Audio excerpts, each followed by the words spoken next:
This episode of Inside Golf Podcast is brought to you by Inside Sports Network. What's up, everybody? It's your boy, Boston Capital, Torrey Steve, on the Hold the Green podcast.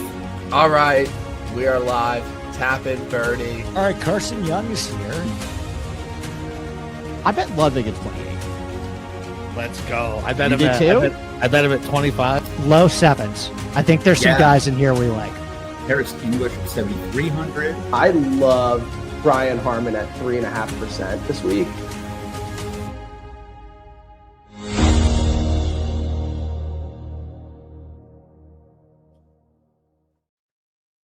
What's up, everybody? Happy Saturday night. Early edition for the Hold the Green podcast. It's your boy Capra with Torrey Steve for the 2025 Farmers Insurance Open Preview. Steve, happy Saturday, man. Yeah, happy Saturday to you too. Glad to have you all lucid and here so we can talk about my favorite golf course on the entire PGA Tour tonight. But yeah, we'll break it all down, and then at the end, we'll get your temperature as far as the Patriots and that big game tomorrow. But first, though, we're in the middle of the Amex right now. You got Siwoo Kim up by one over a couple guys, include Scotty Scheffler. Yeah, who's probably going to end everybody tomorrow, anyways. But it's inevitable. But you have quite the sweat though going. You want to talk to the audience about what's on the line tomorrow? Yeah, so I mean, we'll see how it does, but I was riding real high today until Griffin single bogey turned into a double bogey. But I'm in fifth right now in the lottery, and that's with Griffin, Henley, Siwoo, Bridgman, McCarty, and Hoagie. Okay. It wasn't just Griffin that kind of let you down, though. Henley too. Henley's back. Yeah. Fucking three bogeys on the back end. But whatever. They just need to play well tomorrow. Like, the thing that sucks is like Hoagie is one of the reasons why I'm so far up there. You know, he just shot 700 today. So he's not going to do that again tomorrow. So I don't know, but we'll see, man. It's nice to have a sweat. And so at one point today, I was in first. So it was funny when I opened my phone, it was like showing that I was winning 200K. I was like, this would be nice. This would be very, very nice. That would make me happy. Yeah. Well, you know what? You never know. I mean, maybe Hoagie just feels at home because, you know, you got Alcatraz there with all the rocks around the green, and he's a rock eater himself. So, you know what? Maybe he just feels very comfy, and he's going to go out and maybe stare down Scotty and give you a nice little payday in the middle of the Patriots game. So Scotty is absolutely going to fucking win this thing tomorrow. Because he played, his irons were loose as shit today, and he still went fucking 4 under. Yeah, and he did. Well, so I had to leave early. Did the wind really get up towards the end of the round today, as expected, or was it kind of meh? It did. I mean, it definitely affected it. Yeah, I mean, it definitely affected it, but. Yeah, I don't know, man. Scotty burying that like 30-foot one for par on fucking 18. I was like, yeah, okay, this will be fun. And for me to win, I can't have Scotty win. So if Scotty wins, I'm fucked. Okay, all right. So us and everybody who didn't put Scotty in DFS lineup, and everybody who has outrights going, who didn't bet them without match market, we are hoping that Scotty does not come through tomorrow. If he does, I hope that would inspire the PGA Tour to say, you know what, we just don't need this tournament anymore. If he's winning this one, let's get rid of it. I had predicted that this tournament was going to see record scoring, at least for like Nicklaus and everything. And I think the first day was minus 5.1 at Nicklaus. Yeah. Crazy. This tournament needs to end. It's dumb. It needs to go. I hate the fucking 3-course rotation. Like, it's so hard to track, and then there's always errors. Like, it's a nightmare for a gambler or a DFS player. It's just a pain in the dick with no shot data fucking on your guys 2 out of the 3 first days. I don't like the fucking 3-day cut. Like, I don't know. Yeah. I don't know. It can go. Let's keep Sony and get rid of this fucking thing. I agree. I mean, like, we're going to get rid of one Birdie Fest and Kapalua, and then we're going to keep this one. No, I'd rather just keep the one with the pretty views of Molokai and the whales and the pretty water and everything. So yeah, get rid of this stupid term with the dead or the dormant Bermuda that looks ugly as hell. I know you. I fucking them talking about Indio every 5 minutes. Jesus. Like we get it, guys. Everything breaks towards Indio. Okay, we get it. And then I can't remember if it was the radio today or if it was the fucking TV broadcast, but they kept saying that Tom Hoge was one of the best iron players on tour. And I was like, listen, man, like he used to be really good with his wedges. Did you see what he did last year? Like, what are we doing? It's the same thing when we do like when they're like Corey Connors is a clutch putter. It's like, I don't even know if these people watch the sport. Like, it makes no sense to me. Like they're so fucking clueless. Drive me fucking nuts. Yeah, I mean, they're searching for just something to say to fill airtime, and they just say whatever comes to their minds. It doesn't matter if it's true or not. So, and then that fucking drip with the happy hour shit. Oh god, I literally turned it on mute and fucking threw in the PGA radio. Ugh. I mean, Smiley's happy hour is better than when they try to mark Rolfing out last week. That was painful. Did you hear that? Yeah, that's fair. Yeah, that was almost as bad as trying out Johnny Miller last year at Oakmont. It's like, all right, Rolfing probably shouldn't have a mic anymore. Maybe that's why they're ending the Hawaiian swing, because he can't hack it anymore. Maybe. Could be. Yeah, maybe. So, all right. You want to talk about Farmers Insurance Open? Yeah, let's do it. Okay. All right. So let's share the screen here. Get this up. And look at this beautiful landscape right here. Oh, gorgeous. Gorgeous piece of property. How long have we been doing a show? Since what? 6 20? years? Yeah, 6 years. 6 years, yeah. And you've heard my spiel about this golf course. I have. You have. I like it out of spite. You like it out of spite, for sure. Anyone who has listened to Andy Black for the last couple of years or so, I think he describes this as the worst golf course on the best piece of property in America. It's a great way to describe it. Yeah, pretty much. And look, I mean, if you like just long, straightaway, narrow par fours with thick rough and quadrant greens with bunkers on both sides, well, you got about 18 of those at this golf course with beautiful views of San Diego or of the ocean, though. So I'm going to try to keep it positive for this golf course. So before I get into it, so you say you like it out of spite, but I know you actually do like this golf course. You like this tournament. Why do you like this course? Why do you like it? I don't know. I really don't. I don't know. Maybe it's just the time of year. Maybe it's because I feel like we've had pretty good success here. And that always makes me like a golf course. So yeah, I think that's really just it. And then I just leaned into the bit so much that I was like, oh, that's actually not bad. Oh, that's actually not, but you're right. It's really not a great golf course. Would you want to actually go play this thing? No, I'd shoot like fucking 500. No, and I think it's what, $280 for non-residents to play this place. So that's actually not bad. I mean, it's not bad, but like if you're going to spend Right. $280, like there's probably other places around you that you'd rather just stay Agreed. at home and just go do that instead Yes. of fly all the way to the West Coast for it. Yeah. So, Yeah. all right. Well, so let's get to it. So let's go over the quick facts for this.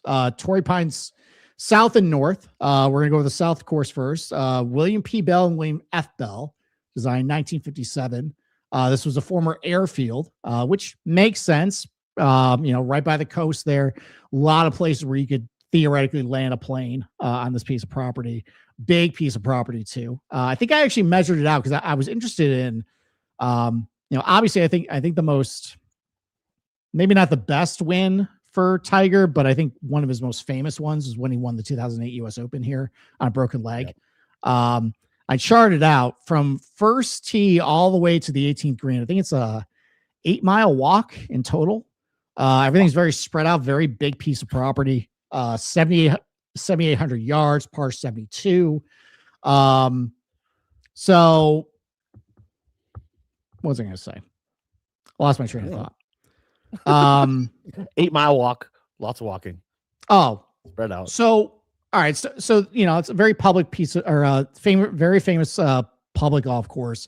In 2001, though, the USGA got an appetite for having its majors at public golf courses. First, it picked Bethpage Black, then it picked Torrey Pines, and they brought in Reese Jones to doctor this place up. He lengthened it, he narrowed it, redid the greens, and turned it into this 7,800-yard behemoth that you see today. He came in again before the 2021 U.S. Open. He ended up moving some of the bunkers a little closer to the fairways, so there's not just, fairway, rough, and then bunkers. If your ball is a little bit more offline, could roll into the bunker. We'll get to how penal or maybe actually how advantageous that might be to actually hit your drive into the bunker at this golf course. And then obviously you hear about the POA, how difficult it is to putt on. We'll get to that a little bit. Now, typically, though, you hear a lot about Kikuyu at this golf course, and that's what the natural base is. But in January, everything's overseeded. So ryegrass overseed fairways and collars and rough, 4 inches in length here. One thing they did note was it's been a very wet winter. They've had a lot of rainfall. It also was a little warmer as well. So apparently this rough is very thick this year. Obviously, it's usually pretty thick, but they made note specifically in this these notes here that it's pretty healthy this year. Cool. So that might add a little bit to your missed fairway penalty a little bit when we go over that later. So look, I rip on this golf course, but there are at least some very pretty holes, very pretty views. This is a good piece of the South course here. You got the downhill par 3 third here, plays towards the ocean. I think last year, because the final round was really tough, Aldrich Potgeider, this was his first, I think, breakthrough on the PGA Tour. He was, I think, second to last group in the final round. But his short game is absolutely horrendous. Ends up hitting it into this bunker on 3, and then blades the chip shot completely over the green into the canyon. That was the end of him. I think he shot. Who was he paired with that day? I've distinctly remember being like those 2 poor pricks. Was it Sam Stevens? Because Sam Stevens made a run. Yeah, I don't know if it was him. So, and then you turn around. You got the 4th hole here, plays along the coast. Now you hear a lot about. Well, maybe you don't hear a lot about, but some of a popular gripe about this hole is the fact that you play along the coast here. But all this is really thick rough over here. So if you hit a little left, it's just going to grab instead of roll into the canyon or over the cliff here. Yeah. I mean, maybe you could cut that down, make it shorter grass, is what it is. Here's a 12th. End up on the beach last year. No, if you end up on the beach, yeah, it was OB. Didn't Ludwig go OB? Fucking yeah. Okay. I mean, a lot of things happened to Ludwig last year. He did pretty well in the North Course, and then got sick. And that was the end of him. All right, so here's the 12th hole, and we'll go over what the winds do here. But no matter what direction the wind plays, the 12th hole is a ball buster. It's just a tough, no nonsense hole, about 500 yards, straight down towards the ocean here. Very exposed hole, so if there is wind, there's really no place to hide here. Very narrow fairway, raised green too. Just this thing usually plays like 4.4 on average, so about 0.4 over par. It's just a proper tough hole on the back 9 here. I think it might have been the 2021 U.S. Open. Remember when Mackenzie Hughes was kind of in the mix? Yeah. So he ends up playing this hole here, and then there was a tree over the left here. He ends up hitting the tree, and I think he got stuck in the tree, and that was the end of him. But overall, though, just a very tough hole. And you see a lot of them here. Like the 7th is really tough. The 14th is really tough. The 17th is up. But the 12th, though, no matter what, benign conditions, windy conditions, if it's coming from the west, or you got the Santa Ana winds, we'll talk about that a little bit. Very difficult hole here. I'm not going to be all that kind, though, to the South course. We're going to break down the 13th hole, which there's a lot of really bad par 5s on the PGA Tour. This is probably the worst one, in my opinion. So just from memory, Capper, what are the unique things about the 13th hole here on this par 5? Zero fucking clue. Zero. Okay. All right. We'll start from tee and we'll go all the way to the green. So let's say you're like, you're an amateur It's not just bad for like the PGA Tour, it's bad for amateurs. That's why I really don't like this whole. It's blatantly unfair for like the common man who plays this. So we're at the bat ending here. up in those right bunkers.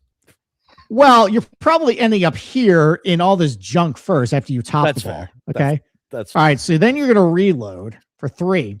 You have to hit, in order to hit this narrow fairway here, you got a lot of bunkers. You got to hit a right to left shot, which is not easy with a driver, especially for like a righty. It's not easy to turn it over.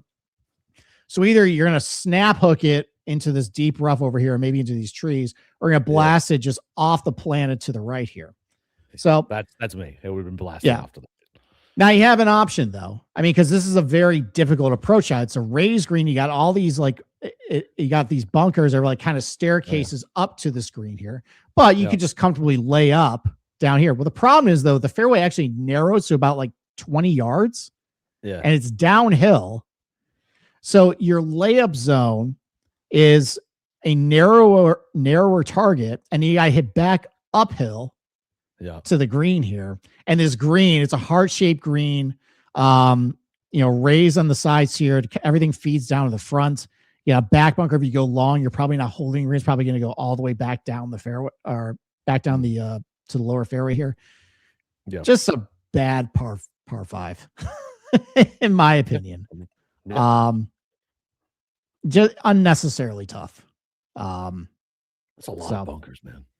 It's a lot of bunkers. And you see guys here, like if they're like, this is well below the putting surface. Oh yeah. You see guys blasted over the green. This is also the hole that Bryson made a mess of at the 2021 US Open, where he hit into the Stella Artois box. Oh yeah. Here. Fuck yeah. I remember that. Yeah. Yeah. That was this hole. So, all right. But then you have the North Course. So this plays 3 rounds at the South Course, but everybody plays the South and the North Course the first 2 days. And essentially, it's the same designers, William P. Bell, William F. Bell, 1957. It was renovated by a guy named Rom Weisskopf, who apparently is the evil twin of Tom Weisskopf in 2016. But no, so this is essentially just a junior version of Torrey Pines South, with one exception. It's bent grass greens, although I'm going to put in quotations bent grass greens, which we'll look at a couple pictures later on where might not be totally bent grass. But overall, though, it's essentially just a junior version of Torrey Pines South. Everything is pretty linear, narrow fairways, kind of a little bit Army golf, going out, going back. The difference, though, is much shorter. It's only 7,300 yards. Now, there are some pretty holes to this. This is the 10th hole. This is a par 5, plays down towards the ocean. Very pretty, looking hole. You're playing, like it looks like kind of an infinity green that extends pretty much all the way out to the ocean here. You got the 15th, which looks like the 4th hole at the South Course, downhill, par 3 with a 2-tier green. Great view out to the bay here. And then the 16th, they're playing back up the coastline, uphill, bends all the way around here. So, some people actually say that they prefer the North Course, A, because it's a little easier. B, there's more holes around the coastline. It's a little better views that some people think. And like, that's kind of like the appeal of playing this place. Not, it's A, you play a place where a lot of guys play at. But you go there and you want to play next to the ocean. You want pretty views. And actually the North Course has a little better views than the South Course. So that's one of the reasons why people actually prefer playing this one overall. So I get back to the greens, though, the agronomy. So they say it's bent grass. The problem is, though, you look at this picture and I don't know. I mean, you should have a trained eye now, Capper. I mean, you've been talking to me for about 6 years at this point. You have to remember, I'm colorblind of greens and reds. That is true. The different shading. So, quick side note. So, my kid got this game for Christmas called Hues, and it's this giant board of nothing but little squares of colors, and you have to pick one word to describe it, where it is on the board. Right? You get like a card. It's like G47 or whatever. So you have to describe that color with one word. Well, my descriptions of green and everyone else's descriptions of green are wildly fucking different. Mm-hmm. Well, all right. So you can't even really see like what I'm talking about here, right? So I can see some of the patchy stuff. Okay, good. Okay. So you see how Yeah. blotchy this is? Yeah.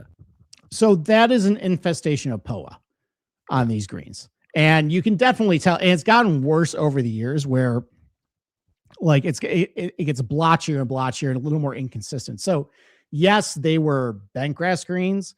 These are becoming more like bent POA greens as time goes on. So, all right. So let's get to actual +1 for the picture too. Appreciate it. You do like that. Yes. Very good. Yeah. Because you don't like Matt McNeely. All right. He's a fucking We had somebody talk about or ask a question, how do you factor in playing the North on Thursday into your models? I mean, this is kind of a related discussion. So obviously the North is a little easier. We'll get to like some of the skill set, like course fit stuff.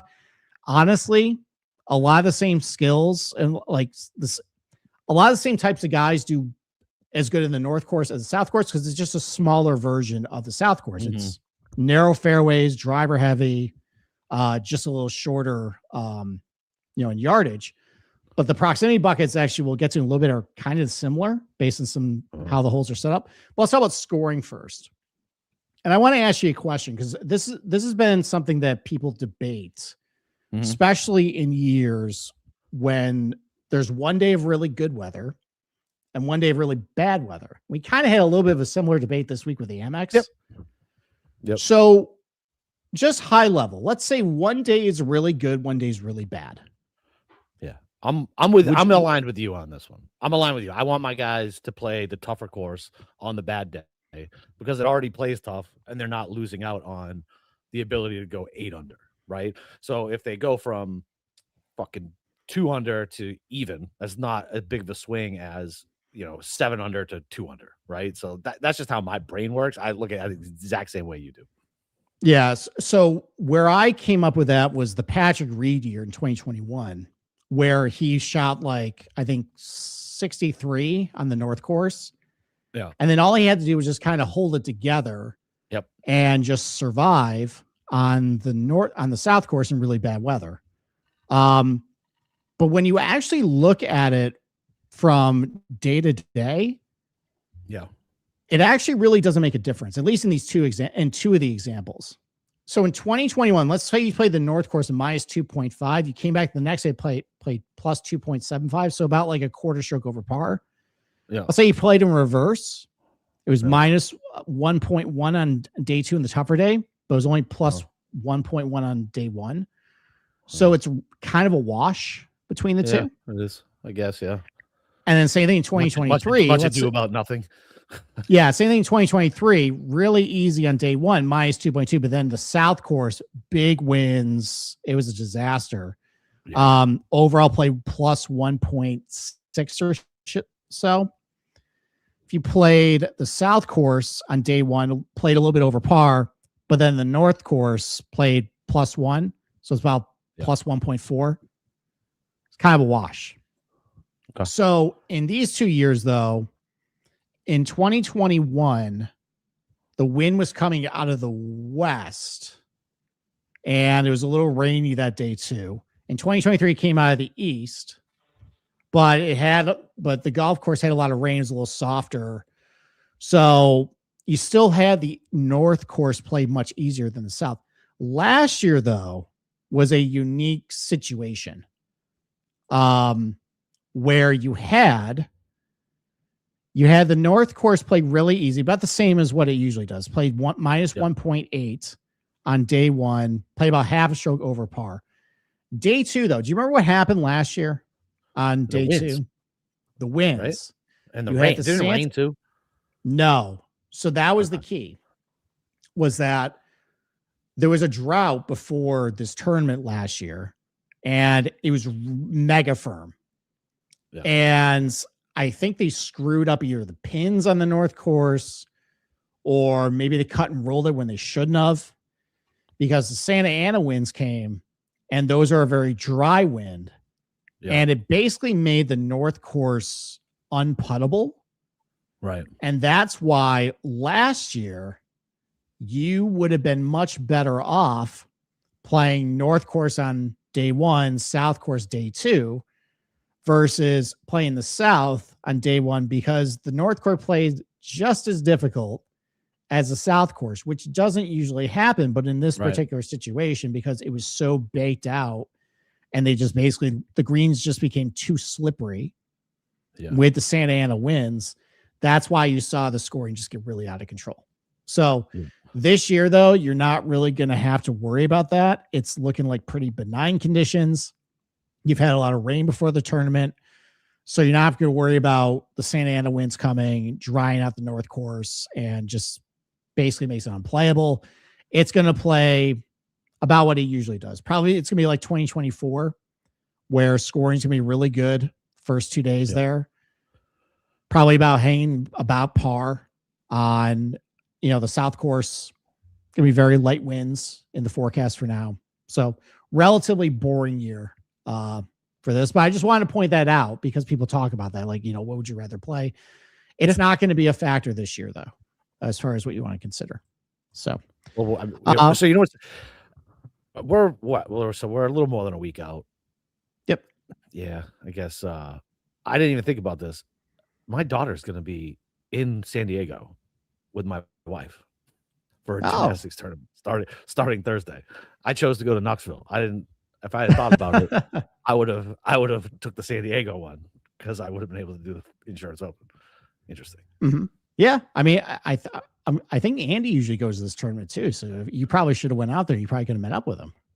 Yeah. Torrey. Well, listen, I'll have this. If I take down the lotto tomorrow, I'll go. I'll shoot. Okay. Take days off of work. All right. I mean, wind's not going to be a big factor this year, but just to show you just the differences between what happens with a northeast wind, the Santa Ana winds, and a west wind, which is coming off the ocean here. The biggest difference is number one, with the northeast wind, it plays downwind, west wind, obviously interface. You see a big scoring difference here. The next huge difference would be probably the 14th, where if it's a northeast wind, it makes the whole play much longer. So in 2023, he played almost 3/4 of a stroke over par in that wind. In 2021, with a western wind, played actually under par. It actually kind of helps you on that hole. And then 16, 17, basically it flips. In a northeast Santa Ana wind, plays downwind, but then the 17 plays in the opposite direction, plays very difficult. In a western wind, that's a long par 3 into the wind. It just flip-flops the scoring. So overall, though, like the difference is the wind, though, from like holes 2 through about 13 kind of plays about the same, no matter what direction it comes from. And then you can see in just what happens if you do get wind at the North Course. Mostly what's impacted is the first 4 holes here. And then maybe like the 12th hole. Other than that, though, doesn't really impact it as much. So, yeah. All right. So let's go just some difficulty by category. So obviously, if you have very narrow fairways, low drive accuracy rates, the ability to gain strokes off the tee is diminished at the South Course. So it's one of the tougher places to drive of PGA Tour golf courses. Approach shots, though, it really depends on some of the weather. In 2023, you saw some wind. Last year, you saw wind in some firm conditions.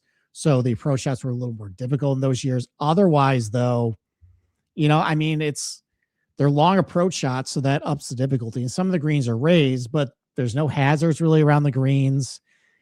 The bunkers are usually on the sides of the greens. There's nothing really protecting the front of it.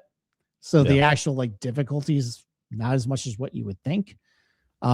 Around the green tends to play pretty difficult just because, these are fast POA greens. It's you got pretty thick rough. The raised greens, some of the bunkers are set well below the putting surface, so that makes it difficult. But then obviously, this is one of the most difficult places to putt on because of the POA. You see that at all the POA places. You see guys miss 5-footers. You talk about, Andy has mentioned how guys, when you're on POA, you have to have confidence putting it, because if you kind of have a lot of wishful strokes, you don't have very good pace, might hit a POA bud, knocks it off line. You really just gotta trust your line, trust your speed. That's how you are successful at this place. And that's why you see a lot of good putters do well here, just because they're more confident. They're not playing as defensive, I think, on these greens. Didn't Luke List win here? He did, but it was a benign year. So was like, wait a second, good putters, Luke List. No. Yep. So, all right. Driving statistics. So, one of the lowest driving accuracy rates on the PGA Tour, 50% last year because the firms were just mega firm. No one's hitting fairways. Winning conditions in 2023, 51%, but even like good conditions, like in 2024, 55% rate. So, it just, anytime it's like just blasted away at 25-yard wide fairways, the driving accuracy rates can be very low for the field. Driving distance, don't let this fool you. It's not the longest place, but that's because it's at sea level. It's a very driver heavy golf course. The missed fairway penalty isn't as severe as you might think because people talk about the big rough and the long approach shots. Obviously the rough is penal, at least in 24 and 23. Last year it wasn't as penal just because it was so firm. It just made the approach shots difficult no matter where you were. This non-rough penalty, though, that basically means if you hit it in a bunker, and it's actually you're better off because you get a clean lie out of it. Yeah. And that's why you see it's one of the lower non-rough penalties on the PGA Tour. Not a lot of penalty strokes just because there's not a lot of hazards unless you hit off a cliff. Yeah. Proximity buckets. So South Course, a lot of long approach shots. It's between 65 and 70% of shots over 150. No surprise there. I mean, everybody knows Torrey Pines. The thing is, though, with the North Course, this is one thing you want to add in as well, because you got to play one round there. Is there's a lot of long approach shots at the North Course as well, despite the fact it's only 7,300 yards. It's actually longer with the approach shots what you think. And the reason why that is because, well, you got 4 par 5s. So automatically right there, you have 4 long approach shots. But all the par 3s on the North Course are over 200 yards. So when you add that to it, that just reinforces more how much of a long approach shot contest this is. Because you have a lot of long approach shots at the South Course already. And then you have 8 of 18 courses that are at least over 200 yards in their approach shot at the North Course too. And that's why you see, like, just if you blend them all together, it's 38, 51, about 70% of your shots are over 150 with almost 40% of yours, or with about 35% of your shots over 200. Over 200. Yeah. Yeah. That's so, crazy. Yeah. So people think like, oh, it's short course. The North Course is shorter. It's easier. But it has a lot of really long approach shots. So really you're kind of just doubling your efforts with what you look for at the South Course with what you look at the North Course. Because for at least from a approach shot proximity perspective, it's pretty much the same. It's a lot of drivers, long approach shots. So you're pretty much looking at the same course with both. The difference is just the North is a lot easier. And you kind of see with the Corrales. Yeah, you kind of see with the predictive skill set chart, like big emphasis in driving distance. Longer guys do better at the South Course, less so at driving accuracy. And you see a lot of golf courses where it's very driver heavy. Distance is pretty important. A lot of these courses like Corrales, Memorial Park, very driver heavy. The Dunes Golf and Beach Club, Caves Valley, Country Club of Jackson, Quail Hollow. So a lot of these courses where like you got to drive it really good, like you use the driver a lot, and length is a little bit of an advantage. You'll get some guys who are pretty good here. They tend to be pretty good at Torrey Pines. And the same thing at the North Course too. High predictive value in distance, less so in driving accuracy. And you see a lot of the same courses there as well. Corrales, Memorial Park, Country Club of Jackson. You see the Renaissance Club. You see Riviera, which is, that's a course where you there's a low missed fairway penalty there. And it's, driving distance is pretty predictive there. You see it in the same place here. So, and then the last thing is performance by category. Again, no surprise here. You've been liking this chart. Longer hitters and more inaccurate hitters tend to do better than short, accurate players. Okay. Obviously, you gotta use driver a lot. There's a low percentage of fairways hit. These shorter guys, if you find yourself in the rough with all the long approach shots, it's harder to recover for them. And it's the same thing at the North Course too. Longer hitters and inaccurate hitters tend to do better overall than shorter accurate players. So really, that's almost a full stroke last year on the north. Yeah. on the north. Yeah. So basically, the guy asked, in our comments, like, how do you handicap the North? Really, if you just look at a lot of things, you look at the South, because even though it's a shorter golf course, even though it's easier, tends to value the same types of players, tends to have a lot of same approach shots, and you're kind of just doubling your efforts at that point. So, yeah, I mean, it's kind of an easy. Everyone, like, the stuff I'm talking about tonight, it's not a surprise to anybody. It's a very easy course kind of handicap. Yep. I'm not breaking any news. I'm basically just rehashing what you guys pretty much already know. So that's it. That's the end of the any questions they got for me? No, like you said, I mean, we pretty much fucking know exactly what we're getting with this. I would just say that. What's the field? I looked at it. I thought it was pretty decent when I looked, but I looked at when they announced it. Looked all right. Yeah, so the field's pretty good. I mean, obviously you got Brooks Koepka. Oh yes, I can't wait for you to bet him out right next week. I mean, it's probably going to be just. I'm not even going to say it's a shadow bet. I'm probably just going to say I'm just going to bet it. I'm just going to give my donation at that point. Yeah, why not? Why not? I mean, all right. So realistic expectations for Brooks next week. T30. T30. Yeah, man. So Brooks lived and he didn't care about the PGA when he was on here. Never mind. Like now that he's gone and his bank account is ridiculously fat now. Well, so you would think this would be a good Brooks Koepka golf course. You're like narrow, driver heavy, tough. He hasn't been all that good here. I'm like, yeah, he was really good at the US Open. He's not good on POA. Remember, because when he was coming up, instead of doing on the West Coast swing, he was playing over in Europe. He hates POA. Well, I mean, he won Shinnecock Hills, and that's POA. That's fair. I'm just telling you what I am thinking. Like, I'm pretty sure I heard him say he hates POA. So I think you're thinking of Kikuyu. Oh yeah, that's what I'm thinking of. Yeah, you're right. That's what it is, because he actually doesn't like Riviera. That's right. You don't have to worry about that here because it's all ryegrass overseed. Although, if it's been warmer, sometimes you might see the Kikuyu pop up. Although I still think it's too cold for that this time of year. So yeah, you probably don't have to worry about it too much. But overall, though, like anytime he played the Farmers, he didn't play all that good here for whatever reason. So yeah. I think I remember one time I think he hit it into somebody's golf cart on the North Course. That's one of the only big like Farmers Brooks moments I actually remember. So, yeah. Look, I mean, like I think Dave makes a good point. I think a May cut that would be good. Like getting him on the weekend, getting him on PG Tour Live. I guarantee he will be, because they're going to want to spotlight him. Oh yeah, 100% headline him.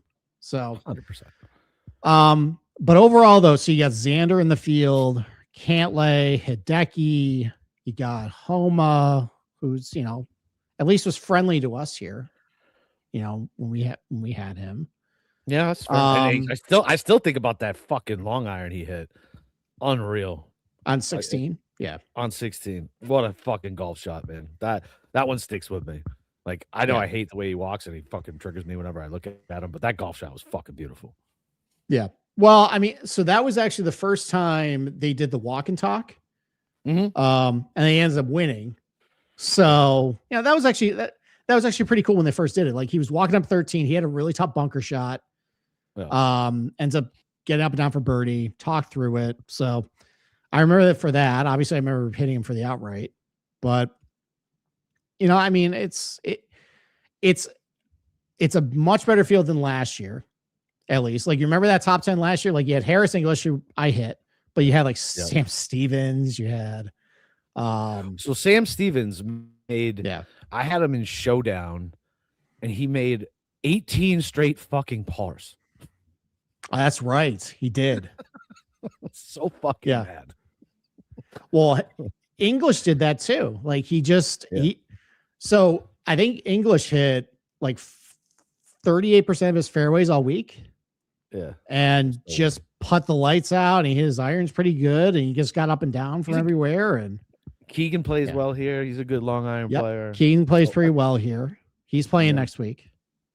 So that'd be nice. yeah, I mean, it's kind of an easy recipe. Poa putting, long approach play. Guys are pretty good on driver heavy golf courses. Like, even though like accuracy isn't a like big predictor to success, in tournament accuracy usually is like, you want to hit a lot of fairways usually, other than last year. But yeah, it should be interesting. I don't think the odds are out yet, but it's a good field. I'm looking forward to it. Back to a Thursday, Sunday tournament though. We're not doing the Wednesday. Yeah, why did they do goddamn Wednesday, Saturday this week? It's so stupid. Because I think they realize the ratings are garbage for Amex anyway. So why move mountains to make that happen? Me personally, it gave us an extra day to prepare. I hated the Wednesday through Saturday. Fuck with my Sunday though. Well, I'm sorry. Maybe we'll transition to that. I'm sorry that you're sweating $200,000 as you're sweating the Patriots trying to go do another Super Bowl. Poor baby, poor you. That's fair. When you say it like that, it sounds pretty fucked up that I'm complaining. Exactly. Yeah. Yeah. I mean, look, it's a fait accompli. Like, we're going to the Super Bowl. It just is what it is. And I fully expect the Rams to lose because the Patriots have been getting every break humanly possible. And to get Sam Darnold in the Super Bowl is another giant break. So I fully expect that to happen. First of all, the mental fucking pretzels, all these. So I don't listen to like any national pundits like at all. So when I get my snippets, it's usually from Boston Sports Radio. The pretzels that these people are putting themselves in, that Jarrett Stidham, there's no real drop off between him and Bo Nix. Did you know he was a great high school recruit? There's going to be no drop off. He's an athlete. Oh, great. Okay. Like, listen, man, I get they had to fill the time for a week, but holy shit. Like, this is ridiculous. And the number's been bet down to 3.5, which is nice. But a lot of sharp money came in on Denver, and I get it. I mean, all the trends are there, right? Like, home dogs of this size fucking think they've won twice, and they're 2-4 straight up, and like 4-2 against the spread. Like, I get it, but I think this is a different situation. Like, that's so stupid. People are so fucking stupid. We're gonna steamroll the fucking Broncos. All right, so you've gotten over the house of horrors in Denver, right, with the Patriots? Yeah. So okay. I will say that is always in the back of my mind, always. But I just can't. I can't. Like, our defense is playing great. When Milton Williams is back, we stop the run. Harvey's not even that good, so that means Jarrett Stidham is gonna have to fucking beat us. And listen, our secondary's good. Our defense is balling the fuck out. I know they played against two bad O-lines, but yeah, I don't really give a shit. Like, I think we're gonna fucking boat race them. It's alt line territory. Okay, so I kind of I've listened to a lot of content this week. I kind of agree with you. The Jarrett Stidham, like, people talking themselves into it. Oh, it's crazy. Like, there's a path for them to win, right? But it's not Jarrett Stidham. It's their defense knocking the ball out of Drake May's hands 3 fucking times, like he's done for the past 2 weeks. I mean, that's a big concern. You cannot block. Yes. At all. No, I know. I don't know. I told you last week. I said we're just covered up for it. Left side of our line is trash. Like, Will Campbell, Mr. T-Rex, he's a fucking guard. He's not a tackle. It was just a shitty draft, and he was who was there. So it is what it is. I like the kid. Like, he's got the right mentality, but he has tiny little arms, and he needs to fucking move to guard. We need to get a veteran left tackle or draft another left tackle this year. But yeah, so listen, there is a path for Denver to win. It's their defense turning us over, but it ain't on Stidham. Stidham is not their path to victory. Yeah, and the weather doesn't. It's gonna be cold in Denver, cold. Which I don't actually think that benefits Denver because either like I heard there's people are speculating how Denver is going to play it, where a lot of play action. Stidham can make some easy throws. Screens, all that shit. Yeah. It's a little colder though. It's gonna be able to. Are they gonna be able to do that, or are they gonna be able to just have to lean on the run a little more? And you guys have been very good against the run all year. So before Milton Williams went down, it was like 9 weeks where we didn't allow anyone to rush over 50 yards. Right. So it's fucking crazy. And RJ Harvey kind of stinks. Yeah, RJ Harvey does kind of stink. The fact that he was losing carries to Jaleel McLaughlin last week, not great, Bob. Not a great sign. So, all right. So are you actually? Did you actually bet the Patriots? Or are you doing alt lines, or are you just gonna? I bet him at 3.5. I've been consumed with golf all day. I will be betting them alt lines. I'll have to go take a look. High Rock. I just get so mad when I fucking scroll through the goddamn app. This makes me so upset. So I have a ticket to win. Because Hoagie was only 201 in Florida. So I have a ticket to win $5,000, and they offered me $75. I was like, you cheap motherfucker. No, man. Like I fucking hate. I hate Hard Rock so much. I hate them. Now, if they want to be a sponsor of the show, I will quickly change my tune. But because as I've said before, I am a whore and I can't be bought. But yeah, as of right now, I fucking hate Hard Rock. They ruined my sports betting experience. It makes me so mad. All right. I saw the Pats jump to 3.5. I took a little bit of that today. Yeah, I think it's gone a little too far. It has. It's crazy. I agree though. Like when it was 5.5, 6. Like, all right, I get it. Like, I get why people bet it. Like, that's a lot. 3.5 though it's a lot of faith in Jarrett Stidham. Thank you. And Sean I Payton, know. First of all, is Sean Payton a good fucking coach? He's made it to one. He is a good coach. Game. Is he? Coach. He had Drew Brees for how long? Who I think is fucking overrated. Sean Payton's playoff record is trash. He is trash. They've also had some pretty devastating losses. I don't give a fuck. You had the Case Keenum game that was pretty fluky. You had the non-call, which was one of the worst calls in playoff history. Yeah, so he's He's 10-9 in the playoffs. So okay, and he's like, I don't know. Listen, whatever. I don't know. I think he's a good coach, but I don't know if he's a good coach, but I don't know if it's going to matter with Jarrett soon. You know, so it's unbelievable. So I took a look at that. Did you take any props for the game? So I was looking at Ramondre rushing attempts and yards. I think I'm probably going to jump on both of those. I know you like Henry. I didn't end up going with that. Okay. What's funny is I thought I sent you a message back because I was driving in the car, didn't send the text when I texted you earlier today. I was like, oh, that text never went through. He doesn't stay in the block because he sucks at blocking. Okay. But he's also dropped so many fucking balls in the last couple of weeks. It's fucking maddening. Mac being back, I think is huge. Whatever his over for longest reception, I will take that. Keyshawn Booty over longest reception, I'll probably be jumping on that too. Okay. Yeah. All right. I am taking the over on 2.5 receptions for Booty at -120. I love it. Yeah, it just seems like they've been working him in a little more.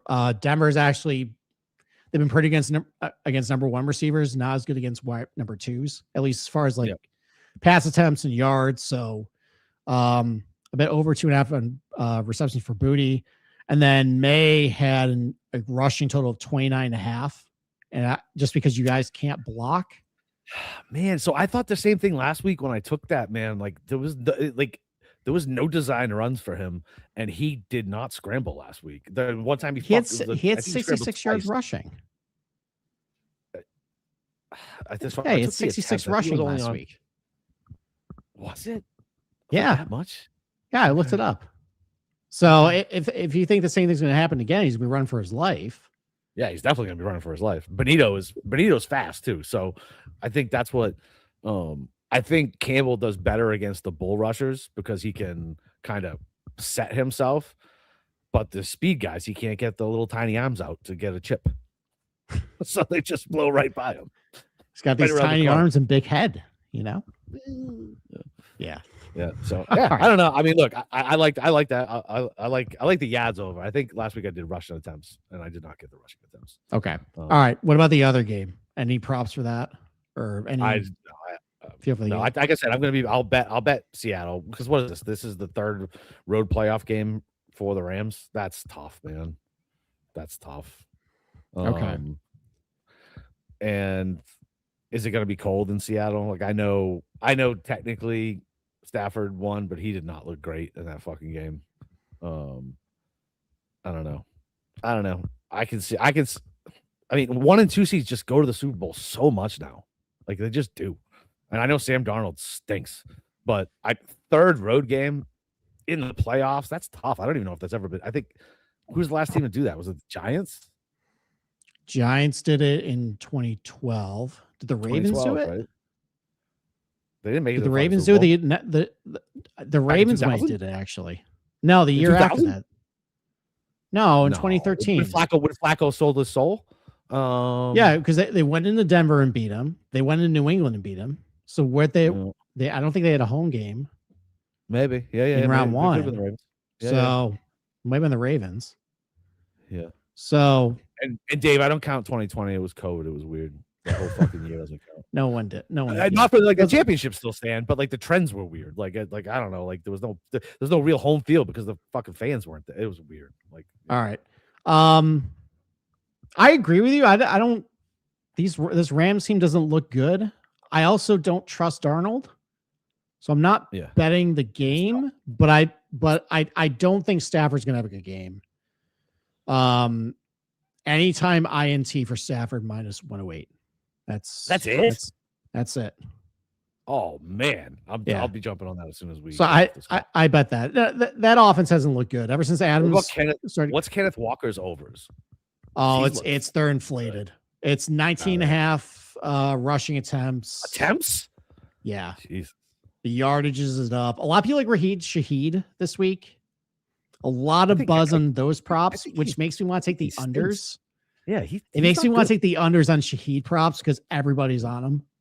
Yeah, and all these lines all these prop lines get inflated. You're 9 times out of 10, you're better just blindly taking the unders because they overinflate them because they know every square better in the world just wants the overs because people root for fucking points. So 9 times out of 10, you're better off just taking the fucking under. I know it's counterintuitive to like what you want, and it's tough to bet unders, but it is. Like, it's no fun. It's no fun. Exactly. It's no fun. All right. Well, hopefully I will have fun tomorrow celebrating taking down a GPP and a Patriots dominating the Broncos. And then when we talk on Tuesday, I will be richer and happier. That's okay. If you can only choose one, though, 200K. It's not even close. you have enough Super Bowls. Exactly. Right. You'll be okay. Yeah, I'll be fine. All right. I'll be fine. Well, I'll take. Well, everybody has their rooting interest. Then let's make Capper rich. All right. Let's go. Let's do it. Let's not add another Super Bowl to his collection. Okay. Let's make him rich instead. That's right. Not enrich his ego. Yeah. All right. Exactly. All right. We'll talk to you guys on Tuesday. Bye.